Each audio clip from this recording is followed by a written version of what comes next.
최근에요, 예수전도단에서 나온 손해의 낭만이라는 책이 이렇게 출간이 되었습니다. 제목이 신선하잖아요. 손해의 낭만.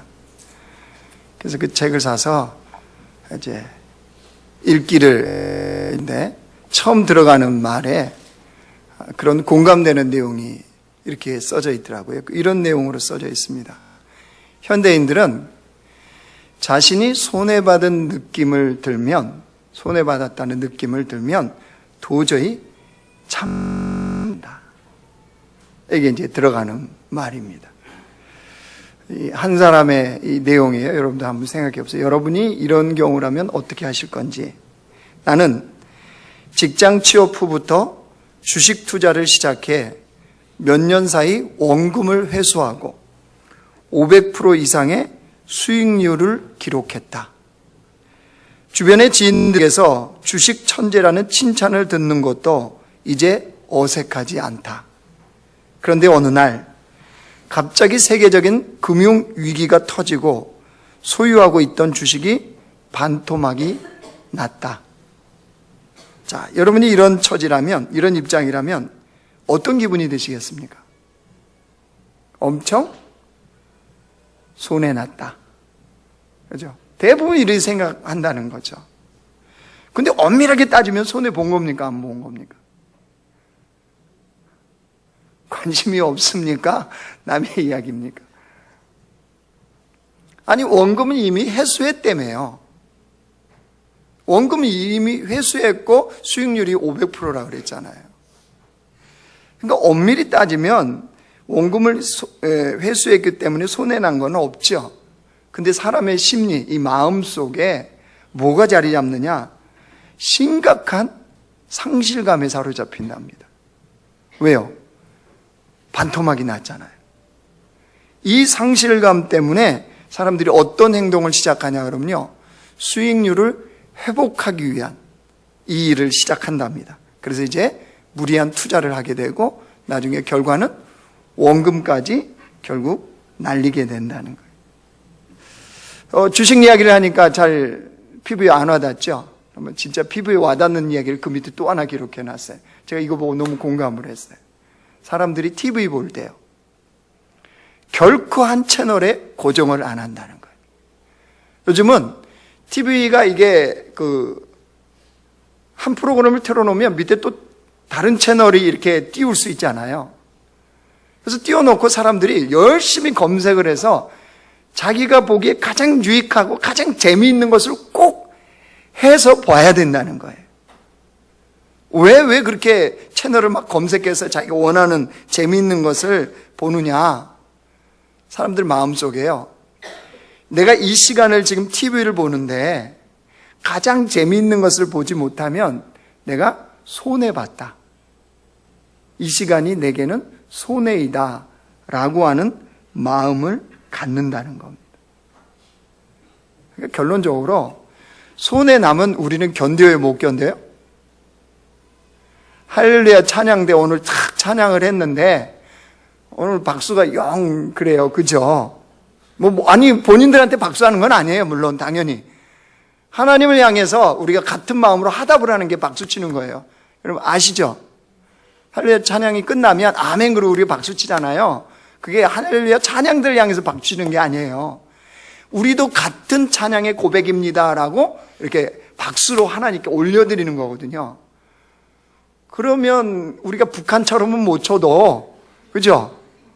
사실은 같은 마음으로 막 쳐야 되는데 좀 그래요. 제가 보기에는 뒤에서 아멘 하고 이렇게 딱 하면 뭐가 빡 치는 것 같은데 아멘 그러고 끝내면은 좀 그래요. 그럼 그럴 때 마음이 어때요, 솔직히?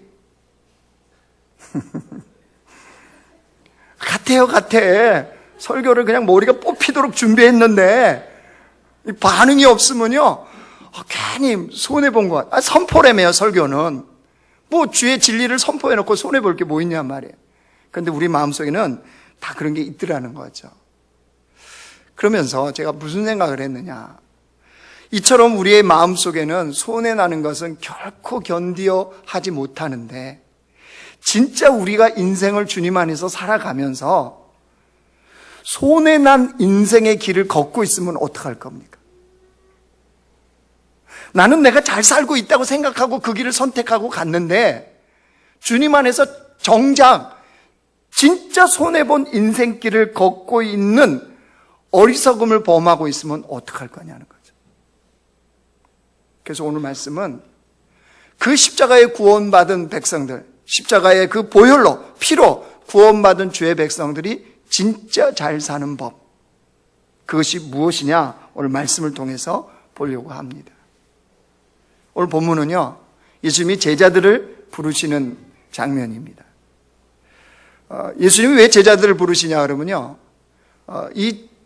이들을 불러서 예수님의 제자를 삼고 그들을 가르치고 훈련해서 그들로 하여금 다시 또 제자를 삼는 이 일을 하게 하시고자 하는 겁니다. 무슨 말이냐? 이들의 인생이 헛되고 낭비되지 않도록 하나님 그들이 정말 주님 안에서 잘 사는 백성이 되게 하시려고 제자로 이들을 부르신 거예요. 근데 그 첫 시작, 출발이 뭐부터 시작되는 줄 아세요? 자, 18절 19절 보세요. 같이 읽어 시작. 갈릴리 해변에 다니시다가 두 형제 곧 베드로하는 시몬과 그 형제 안드레가 바다에 그물을 던지는 것을 보시니 그들은 어부라 말씀하시되 나를 따라오라 내가 너희를 사람을 낚는 어부가 되게 하리라 하시니. 바다에서 그물을 던져서 고기를 잡고 있는 베드로와 안드레를 예수님이 보셨습니다. 그리고 그들을 부르시죠. 뭐라고 부르셨어요? 나를 따라오라. 베드로와 안드레만 그렇게 부르신 것이 아니고 세베대의 두 아들인 야고보와 요한도 주님이 그렇게 부르셨어요. 여러분 21절에도 한번 보세요. 거기서 더 가시다가 다른 두 형제 곧 세베대의 아들 야고보와 그 형제 요한이 그의 아버지 세베대와 함께 배에서 그물 깁는 것을 보시고 뭐 하시니? 부르시니. 야고보와 요한도 주님이 부르셨어요. 여러분 우리 주님은 주의 백성을 부르시는 분이십니다. 주님의 제자로서 참된 삶을 살게 하시고자 주님이 부르신다는 거예요. 그러면 예수님은 무엇을 보고 부르실까요? 제자들을 부르시되 주님이 뭘 보고 부르십니까? 이들이 특별히 갈릴리 어부로서 아주 탁월한 어부이기 때문에 부르셨을까요? 아니면 그들이 가진 그 지식이 하나님 나라에 귀하게 쓰임받을 것 같은 이 생각으로 부르셨을까요? 무슨 말이냐? 예수님의 그 부르심은 우리의 어떠함을 보고 부르시는 게 아니에요. 우리의 어떤 조건, 우리의 어떤 배경, 우리의 어떤 것, 이거가 전혀 없어요. 우리의 어떠함과 무관하게 주님은 우리를 부르십니다. 이게 예수님께서 제자를 부르시는 기준입니다. 왜 부르십니까? 왜 부르시죠? 그 인생이 가장 가치 있는 삶을 살게 하시려고요. 그래서 주님의 부르심은요, 우리의 인생이 가장 가치 있는 인생을 살게 하시려고 하는 부르심입니다. 다시 말해서 우리가 인생에서 가장 가치 있는 인생, 손해보지 않고 헛되지 않는 인생을 사는 법은요, 주님의 부르심을 따라 사는 겁니다. 주님의 부르심을 따라 사는 것이 인생을 가장 가치 있게 사는 법이라는 사실입니다. 그런데 우리의 삶의 현장에서 신앙생활하다가 낙심하고 좌절하고 포기하는 이유들을 가만히 보십시오. 무엇 때문일까요? 왜 신앙생활하다 그렇게 낙심하고 좌절할까요? 할렐루야 찬양대 그렇게 헌신하고 봉사하다가 왜 시험 들었다 그럴까요? 네? 할렐루야 찬양 총무가 문제예요? 행정을 잘 처리 못해서? 우리는 뭐 이런 핑계 저런 핑계 다 얘기를 합니다. 근데 정직하게 여러분 가만히 보세요. 왜 우리가 낙심하고 좌절하고 포기하는 줄 아세요? 주님의 부르심을 따라 살지 않기 때문입니다. 주님의 부르심을 따라 그 길을 가면 다릅니다. 이번에 초등부 제자반이요, 캄보디아 단기 선교를 다녀왔습니다. 캄보디아 시소폰이라는 지역, 그 지역에 갔는데, 여러분 그 지역에는 우리와 함께 신앙생활하고 또 교육자로 섬겼던 황성교, 김지선 선교사 부부가 거기에 있습니다. 여러분 아시죠? 우리 교회에서 이렇게 같이 신앙생활하고 또 교육자로 섬기다가 호주로 이 부부가 갔어요. 호주로 가서 호주 한인교회를 섬겼습니다. 호주 한인교회를 섬겼는데 청년들이 제법 많이 모였다고 그래요. 또 이 부부가 얼마나 헌신적으로 사역을 했는지 청년들이 굉장히 좋아했습니다. 그 증거가 뭐냐 그러면요, 이 워킹 비자를 받아서 보통 많은 젊은이 애들이 호주를 가지 않습니까? 갔다가 한국에 와서 우리 교회 찾아온 청년들이 있었어요. 우리 교회 청년들이 아니에요. 호주에서 이 선교사님 그 부부하고 그 교회에서 신앙생활 하다가 한국에 와서 이 나무자교회를 들어보고 찾아온 거예요. 그 사역을 꽤 잘한 거예요. 그러면 여러분 교회 입장에서 이런 사역자를 붙잡고 싶겠습니까? 놓고 싶겠습니까? 당연히 붙잡고 싶죠. 그래서 거기에 남아서 당연히 호주 한인교회 청년 젊은이를 섬기는 이 일에 당연히 교회에서 원했습니다. 그리고 그들이 거기에 있어야 되는 이유가 또 있어요. 우리 황성교 선교사님이 아직 신학을 다 안 마쳤어요. 그러니까 당연히 여러분 생각해 보세요. 호주에 남아서 신학을 마저 공부해야 될 분명한 이유가 있잖아요. 그러니까 여러 이유로 따지면 호주에 남아서 분명히 거기에서 사역하면서 마저 신학 공부도 하고 다 해야 돼요. 그게 마땅해요. 근데 어느 날 캄보디아로 갔어요. 호주 사역을 다 접고 뭐 그렇다고 공부를 다 마친 것도 아니에요. 그냥 캄보디아로 갔어요. 여러분 캄보디아는 굉장히 환경이 열악합니다. 그냥 우리가 캄보디아 안 가봐도 아는 게 있어요. 1970년대에 공산정권이 캄보디아를 장악을 합니다. 그때 그 공산정권이 캄보디아의 양민들 200만 명을 죽입니다. 그냥 학살을 해요. 그래서 우리 영화를 통해서도 이렇게 익히 들었던 킬링 필드라는 영화 있지 않습니까? 그게 그 캄보디아예요, 캄보디아. 그러니까 상황이 얼마나 지금 열악한 환경인지 아시겠죠? 제가 태국에 갔을 때 태국도 만만치 않아요. 근데 거기에 있을 때 캄보디아 선교사님 태국에 잠깐 왔어요. 저희 이제 강의하려고. 왔는데 자기들이 아이들이 캄보디아만 있다가 태국에 우리로 치면 뭐 별것도 아닌데 애들 눈이 뻐쩍뻐쩍했대요. 왜? 발달한 도시 때문에. 그러니까 그 캄보디아가 얼마나 열악한지 아시겠죠? 근데 그 지역에 이 부부가 간 거예요. 갔다가 중간에 한국의 그 비자 문제 때문에 잠깐 부부가 나온 적이 있습니다. 그때 이제 만났어요. 이 부부를 만나서 궁금하지 않겠어요? 왜 이유가 호주에 남아있어야 될 이유가 저리 따져봐도 다 있는데 왜 굳이 그렇게 열악한 캄보디아를 갔느냐? 그렇다고 해서 누가 뭐 파송해준 교회도 없고 그거 왜 갔느냐? 그랬더니 이 부부의 대답은요 간단했습니다. 뭐라고 했겠습니까? 주님께서 부르셨기 때문입니다. 대답은 너무 간단했어요. 주님이 캄보디아로 부르셨기 때문입니다. 여러분 저는 그 이야기를 들으면서 비록 젊은 부부지만 그리스도인이 무엇을 따라 살아야 되는지를 명확하게 아는 자이구나.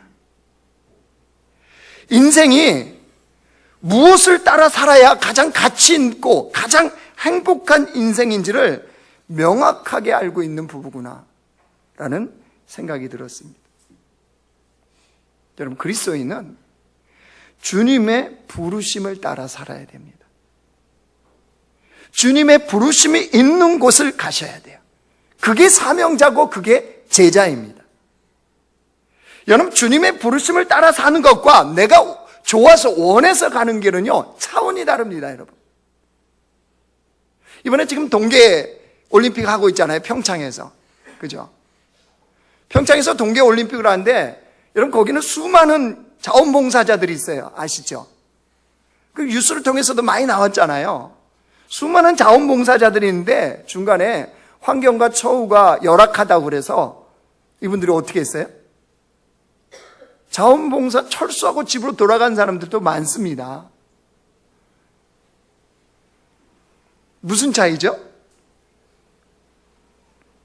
제자와 자원봉사자의 차이입니다. 여기는 부르심이 있어서 가는 사람들이고요. 여기는요, 스스로 좋아서 가는 것. 스스로 좋아서 가는 사람들은요, 싫으면, 힘들면 관둡니다. 우리 할렐루야는 자원봉사자가 아니기를 원합니다.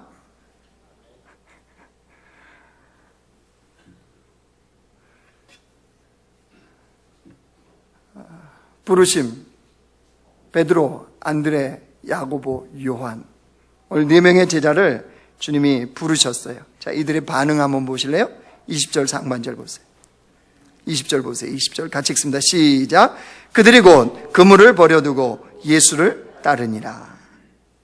베드로와 안드레가 그물을 가지고 고기 잡고 그물을 깁고 있다가 어떻게 예수님이 부르시니까 그물을 버려두고 예수님을 쫓았습니다. 이들은 왜 그랬을까요? 왜 그 그물을 버리고 예수님을 쫓았을까요? 어부 생활을 너무 오래 하다 보니까 힘들고 지쳐서 그랬을까요? 아니면 이번 기회에 직업을 좀 바꿔보자, 뭐 이런 마음으로 그렇게 했을까요? 근데 여러분, 사실 어부 생활이라는 게 좀 힘들겠죠. 어찌 힘 안 들겠습니까?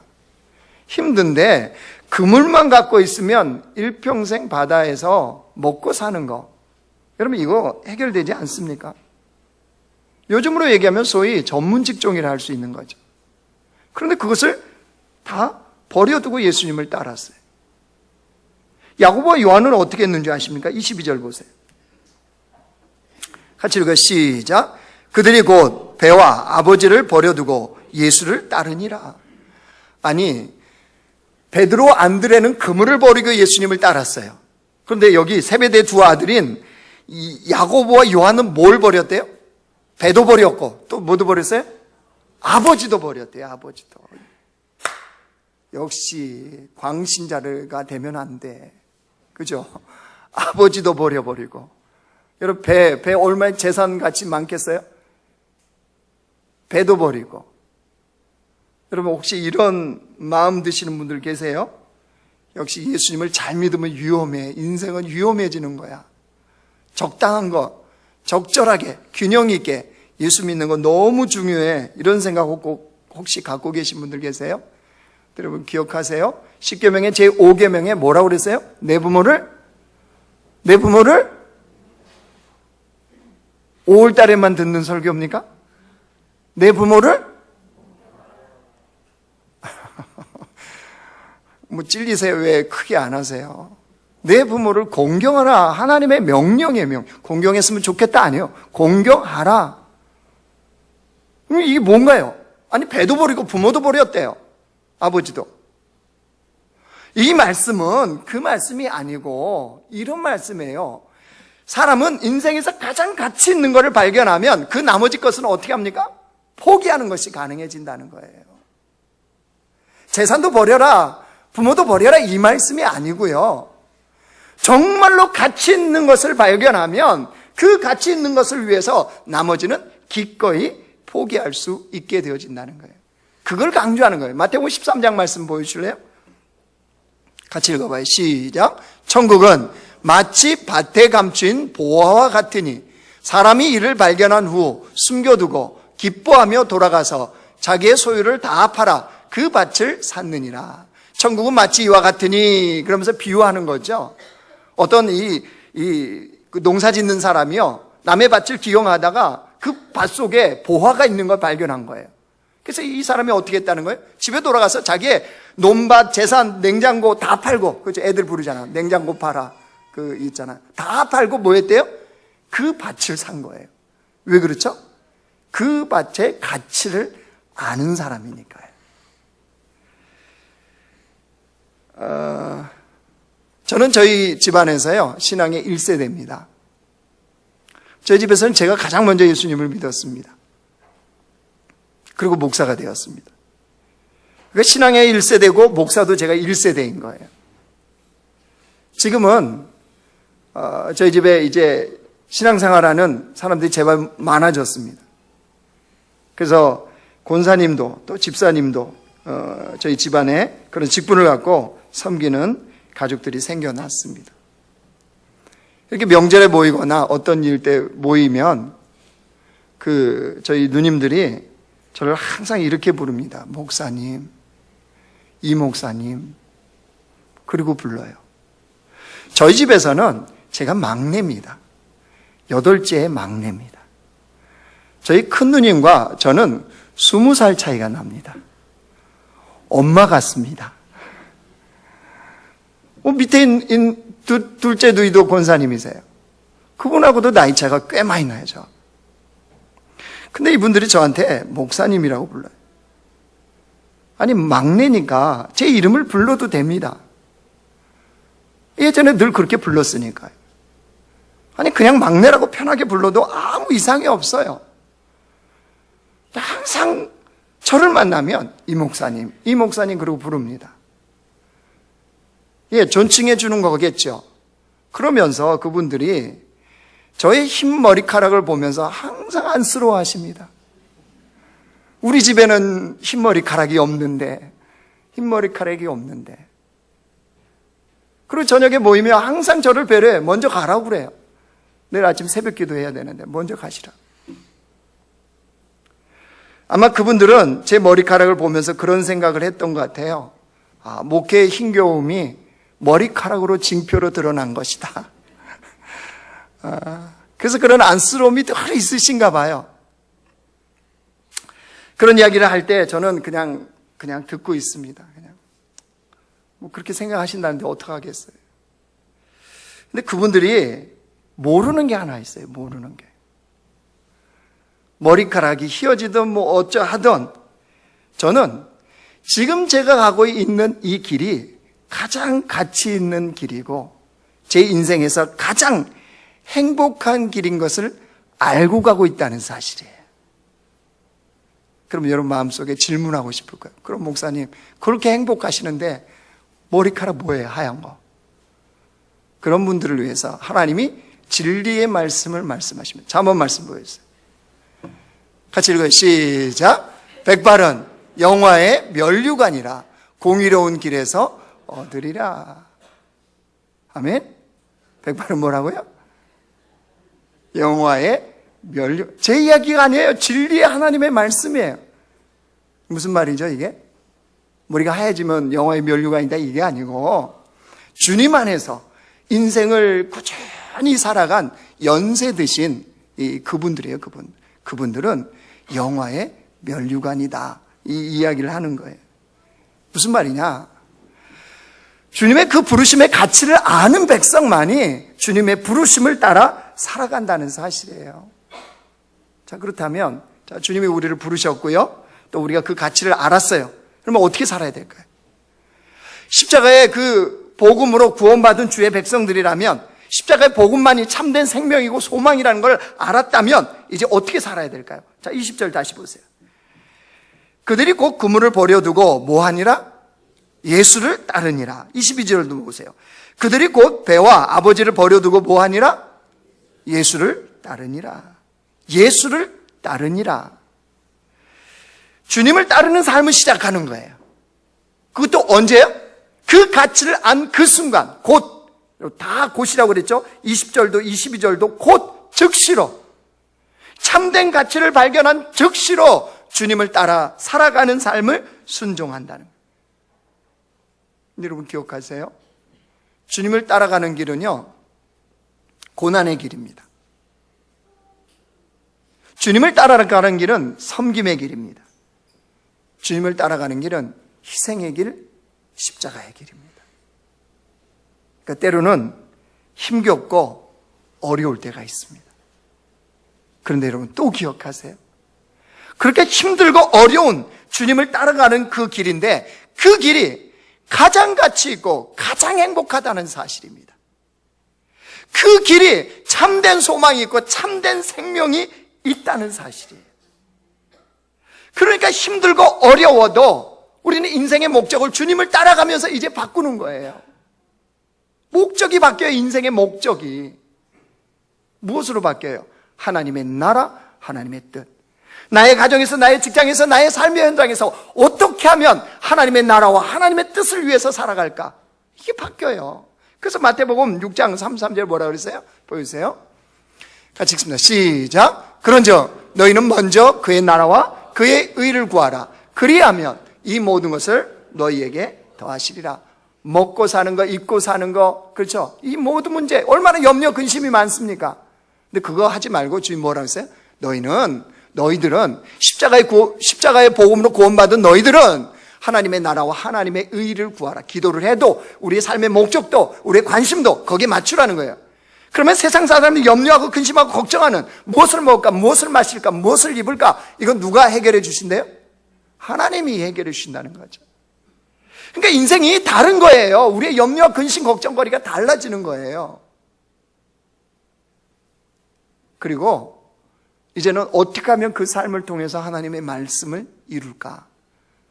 이게 고민이 되는 거예요. 내가 직장에서, 가정에서, 내 삶의 터전에서 어떻게 하면 여호와의 말씀을 이루어 드릴까? 왜냐하면 예수님이 이 땅에 오셔서 그런 삶을 사셨잖아요. 주님을 따라 살아간다는 것은 그런 삶을 사는 거예요. 요한복음 19장 보여주세요.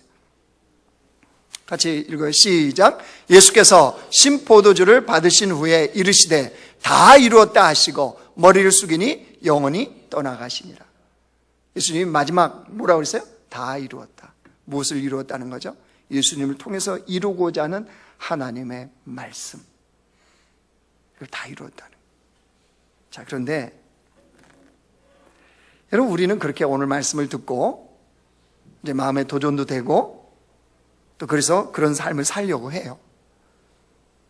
근데 현실과 실체가 어떻던가요? 우리 그동안 살아봤잖아요. 주님을 따라서 살고자, 그 진리를 따라 살고자 하는데 현실이 어때요? 우리를 넘어뜨리고 우리를 낙심케 하고 좌절케 하고, 아, 주님을 따라 살면 안 되는구나 라고 하는 생각을 갖도록 얼마나 현실의 장벽들이 많습니까? 얼마나 많이 부딪힙니까? 여러분, 우리나라에는 예수님을 믿지만요, 교회를 안 다닌다고 하는 소위 가나안 성도, 가나안 거꾸로 하면 안 나가잖아요. 그게 가나안 성도인 거예요. 예수를 믿는데 교회는 안 나간다는 거예요. 왜? 교회로부터 뭐 상처를 받은 사람들, 교회에 대한 불만이 있는 사람들, 또 교회 제도라든가 이런 것이 싫은 사람들, 이런 사람들이에요. 이런 사람이 우리나라에 무려 여러분 200만 명이 있답니다. 여러분처럼 이렇게 정상적으로 교회 예배당에 나와서 공동체를 이루고 신앙생활하는 사람이 대한민국에는요 650만 정도 된다고 그래요. 그런데 가나안 성도가 200만이 따로 있는 거예요. 여러분, 이거 어마어마한 숫자입니다. 얼마나 안타깝습니까? 그러니까 이런 가나안 성도를 위해서 또 목회를 하시는 분들이 계세요. 교회 이름 가나안 교회. 이분들은 어떻게 하라는 거예요? 그런데 여러분 보세요. 그럴 수 있어요. 그분들은 그렇게 표현을 한 거예요. 그죠? 교회를 안 나가는 것으로 자기의 어떤 그 모습을 표현한 거예요. 우리는 예배당 안에 들어오고 공동체 안에 들어와 있으면서도 주님을 따르거나 주님의 부르심의 그 길을 가다가 얼마나 낙심되고 좌절돼서 어느 때는 손을 놔버리고 포기하고 그냥 자기 안에 울타리를 치고 살아가는 신앙생활하기가 얼마나 쉽습니까? 제자들은 어땠을까요? 제자들은 그렇게 그물도 버려두고 배도 버려두고 부모도 버려두고 예수님을 쫓았던 이 제자들은 어땠어요? 예수님이 그렇게 따랐던 예수님이 십자가에 돌아가십니다. 그러자 제자들이 예수님을 다 버리고 도망칩니다. 어디로 갔습니까? 예수님이 부르셨던 그 자리로 다시 돌아갑니다. 갈릴리 어부로 돌아가 버려요. 갈릴리 어부가 되어서 고깃집을 잡기 시작합니다. 여러분, 이런 제자들의 모습을 보면 얼마나 허무하고 실망스럽습니까? 그런데 아세요? 부활하신 예수님이 그들을 찾아가십니다. 요한복음 21장 보여주세요. 같이 읽어요. 시작. 예수께서 이르시되 얘들아 너희에게 고기가 있느냐? 대답하되 없나이다. 이르시되 그물을 배 오른편에 던지라. 그리하면 잡으리라 하시니 이에 던졌더니 물고기가 많아 그물을 들 수 없더라. 거기까지만요. 아니 앞으로 넘으세요. 앞으로. 6절까지만 보여줘 보세요. 자, 예수님이 부활하신 다음에 제자들에게 찾아갔어요. 제자들이 알아봐요, 못 알아봐요? 지금 전혀 못 알아봐요. 그래서 예수님이 뭐라고요? 얘들아 너희에게 고기가 있느냐? 이렇게 물으신 다음에 없다. 그러니까는 그물을 어디로 던지라고요? 오른편에 던져서 잡으라. 지금 제자들이 이 이야기를 들으면서 뭐가 연상되겠습니까? 예수님이 돌아가시기 전에 제자들과 함께 그 만나서 하셨던 그 일들, 오른편에 던져라. 그물을 깊은 데 내려라. 이렇게 했던 예수님의 그 말씀, 이게 여러분 안 떠오르겠어요? 떠오르기 시작한 거죠. 그래서 드디어 그 다음 보세요. 같이 읽어요. 시작. 예수께서 사랑하시는 그 제자가 베드로에게 이르되 주님이시라 하시니 시몬 베드로가 벗고 있다가 주님이라 하는 말을 듣고 겉옷을 두른 후에 바다로 뛰어내리더라. 예수님 사랑하는 제자가 누구예요? 요한복음을 쓴 요한이요. 요한이 그 주님이거든요. 왜요? 말하는 것이나 그 내용이나 똑같거든요. 그래서 딱 보니까 예수님 드디어 알아본 거죠. 그래서 베드로한테 뭐라 했어요? 주님이시다. 베드로가 어떻게 했어요? 옷을 입고 차려입고 이제 베드로가 바뀐 거예요. 그 혈기 많았던 베드로가 아닌 거예요. 옷을 깨끗하게 아니구나. 있던 옷을 두르고 그 다음에 바다에 뛰어내려서 그 무태에 있는 예수님께로 달려가는 거예요. 무슨 말이냐? 예수님은 결코 포기하지 않았어요. 제자들은 낙심하고 좌절하고 해서 포기하고 내려놓고 도망쳤지만 한 번 부르신 그 주님은 결코 포기하지 않았다는 사실이에요. 여러분, 우리를 십자가의 그 피로 구원하신 주님께서는 결코 한 번도 우리를 포기하거나 버리신 적이 없어요. 우리를 향한 하나님의 그 위대한 계획을 취소하신 적이 없어요. 한 번도 주님의 눈동자에서 우리를 버리신 적이 없어요. 언제나 하나님의 생각 속에, 하나님의 마음 속에, 하나님의 계획 속에 우리를 품고 주님은 가고 계시다는 사실이에요. 그 주님께서 제자들한테 뭐라고 그래요? 다시 보세요. 요한복음 21장 15절 보여주세요. 같이 읽어요. 시작. 그들이 조밥 먹은 후에 예수께서 시몬 베드로에게 이르시되 요한의 아들 시몬아 내가 이 사람들보다 나를 더 사랑하느냐 하시니 그 다음에요 이르시되 주님 그러하나이다. 내가 주님을 사랑하는 줄 주께서 아시나이다. 이르시되 내 양을 먹이라 하시고. 이 질문을 베드로에게 주님이 3번 연거푸하시죠. 이게 뭡니까? 그 부르심으로 다시 초청하시죠. 다시 복음의 사람으로 예수님은 제자들을 불러주시는 거예요. 여러분, 이때부터 제자들의 삶이 완전히 달라집니다. 이게 이제 복음서에 끝나고요. 사도행전으로 넘어가잖아요. 사도행전에서 나오는 제자들의 모습은요, 복음서에 나오는 제자들의 모습이 아니에요. 그 복음을 위해서 주님을 따르는데 채찍질 당하고 핍박당하는 거 오히려 영광으로 생각해요. 기쁘게 여겨요. 제자로 인정받은 것에 대해서 감사해요. 십자가에 거꾸로 못 박혀서 순교해도 기꺼이 그 길을 가요. 사자의 밥이 되어도 기꺼이 그 길을 걷습니다. 불에 태워지는 화형에 처했는데도 기쁘게 그 길을 걷는 제자들이 되어져. 사랑하는 성도 여러분, 우리는 십자가의 복음으로 구원받은 백성들이에요. 예수 그리스도의 그 십자가가 우리를 살렸어요. 그러면 거기에 합당한 주의 백성들, 그만큼 가치 있는 백성들로 살아야 되지 않겠습니까? 그냥 어떻게 하다가 이렇게 이룬 무슨 예수 동호회가 아니잖아요, 우리는. 십자가의 그 구원으로 우리를 핏값을 주고 산 영혼들 아닙니까? 예수의 핏값이 치러진 영혼들답게 그 가치 있는 삶을 살아야 되지 않겠습니까? 여러분, 그것은 다른 데 있지 않습니다. 주님의 부르심의 그 자리예요. 부르심의 그 길이에요. 우리는 내가 무엇을 하고 있느냐, 어떤 직위에 있느냐, 어떤 것을 내가 열매를 맺었느냐, 이것을 중요하게 여깁니다. 주님은 그렇지 않습니다. 우리가 무엇을 하느냐, 어떤 자리에 있느냐, 결코 중요하게 여기지 않습니다. 그 자리가 주님이 부르심이 있는 자리냐, 네가 지금 주님을 따라가고 있는 자리냐, 주님은 이것을 보십니다. 여러분, 아무리 사소한 것이라도, 아무리 세상이 인정해주지 않는 것이라 할지라도 주님의 부르심이 있다면 우리 기꺼이 그 길을 걷는 자들이 됩시다.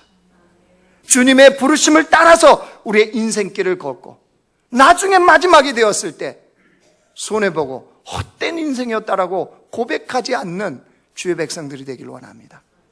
그래서 우리 매일의 삶은 무엇이 주님의 부르심이 있는 것인가, 무엇이 주님을 따르는 길인가가 우리의 기도 제목이 되고 우리의 고민이 되고 하나님 앞에 나가는 그런 길, 그런 삶을 사는 여호와의 백성들 되시길 주님의 이름으로 축원합니다.